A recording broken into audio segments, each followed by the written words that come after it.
Front Woods நேயர்களுக்கு வணக்கம். ஷார்ட்டா ஸ்வீட்டா குட்டி ஸ்டோரி தாங்க பார்க்க போறோம். அது எதை பத்தியும் தெரிஞ்சுக்கணுமா? அன்பை வெளிப்படுத்துற விதம் தாங்க.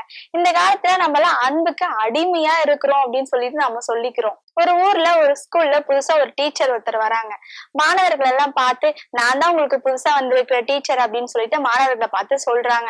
மாணவர்கள் அதை கேட்டு ஜாலியா அந்த நாள் ஃபுல்லா அப்படியே பேசிட்டு இருக்காங்க. அப்படியே போயிட்டு இருக்கு. அந்த நாள் ஃபுல்லா போயிட்டு இருக்கும் போது டீச்சர் வந்து சொல்றாங்க ஒரு 4 பொண்ணுங்க கிட்ட, அன்பை வெளிப்படுத்துறதுக்காக ஏதாச்சும் ஒரு பொருளை எடுத்துட்டு வாங்க அப்படின்னு சொல்லிட்டு மாணவர்கள் கிட்ட சொல்றாங்க. அந்த மாணவர்களும் சரின்னு சொல்லிட்டு அந்த நாள் ஃபுல்லா அப்படியே ஸ்கூல் முடிஞ்சிருது. எல்லாம் வீட்டுக்கு போயிடுறாங்க. வீட்டுக்கு போயிட்டு அடுத்த நாள் ஸ்கூலுக்கு வராங்க.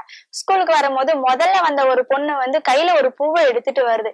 2வதா வந்த பொண்ணு வந்து ஒரு பட்டாம்பூச்சி பிடிச்சிட்டு வருது. 3வதா வந்த பொண்ணு வந்து கையில ஒரு பறவையை எடுத்துட்டு வருது. 4வதா வந்த பொண்ணு வந்து எந்த ஒரு பொருளையுமே எடுத்துட்டு வரல. அதுக்கு டீச்சர் வந்து அந்த பொண்ணை பார்த்து கேக்குறாங்க, நீ ஏன் எதையுமே எடுத்துட்டு வரல அப்படின்னு சொல்லிட்டு கேக்குறாங்க. அந்த பொண்ணு சொன்ன பதில் என்ன தெரியுமா? நானும் பூவை பார்த்தேன், அழகா இருந்துச்சு, சரி செடியிலேயே இருக்கட்டும்னு சொல்லிட்டு விட்டுட்டேன் அப்படின்னு சொல்லி அந்த பொண்ணு சொல்லுது. பட்டாம்பூச்சியும் பார்த்தேன், சுதந்திரமா பறக்கட்டும்னு சொல்லிட்டு விட்டுட்டேன். பறவையும் பார்த்தேன், நம்ம வந்து அந்த பறவையை பிடிச்சி எடுத்துட்டு வந்தா அதோட தாய் பறவை தேடுன்னு சொல்லிட்டு விட்டுட்டு வந்துட்டேன் அப்படின்னு சொல்லிட்டு அந்த பொண்ணு வந்து டீச்சர் கிட்ட சொல்லுது. அதுக்கு அந்த டீச்சர் சொல்றாங்க, இதுதான் அன்பு, நீ சொல்ற விதம் இருக்கு பாத்தியா, இதுதான் உண்மையான அன்புன்னு சொல்லிட்டு. இதுல இருந்து நமக்கு என்ன தெரியுதுன்னா, அன்பை வெளிப்படுத்தணும் அப்படின்றது வந்து ஒரு பொருளை கொடுத்துதான் வெளிப்படுத்தணும் அப்படின்றதெல்லாம் இல்லைங்க. அன்பை வந்து நம்ம மனதளவிலையும் வெளிப்படுத்தலாம். ஆனா நம்மளாம் என்ன நினைச்சிட்டு இருக்கோம்னா, ஏதாச்சும் ஒரு பொருளை வாங்கி கொடுத்ததான் அன்பு போல அப்படின்றதெல்லாம் இல்லைங்க. நம்ம வந்து மனதளவிலையும் வெளிப்படுத்தலாம் அப்படின்னு சொல்லிட்டு நம்ம முதல்ல புரிஞ்சுக்கணுங்க.